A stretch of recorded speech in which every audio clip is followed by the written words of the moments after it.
bobcat broke into a chicken coop and it got a chicken. The homeowner came out, scared the bobcat off, and dropped the chicken, but they knew they had a problem.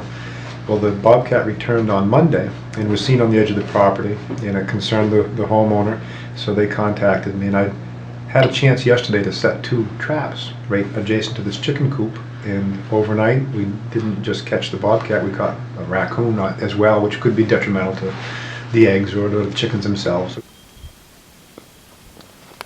Bobcat probably went for the chicken for 2 main reasons. One, we've had a long, hard winter, and for an animal that doesn't do well with deep snows, especially deep powdery snows, it's really hard to efficiently hunt prey in those conditions. So that's one factor.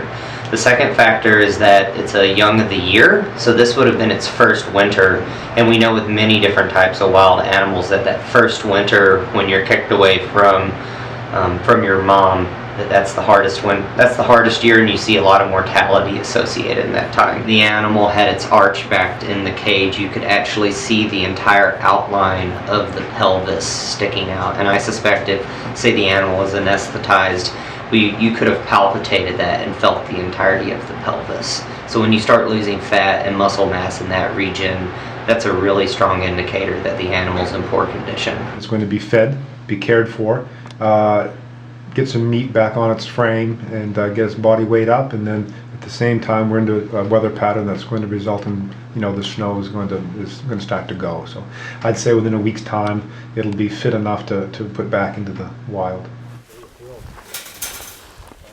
There. Fatten him up as much as I can, beaver meat, venison, moose meat, whatever I can scrounge up from folks.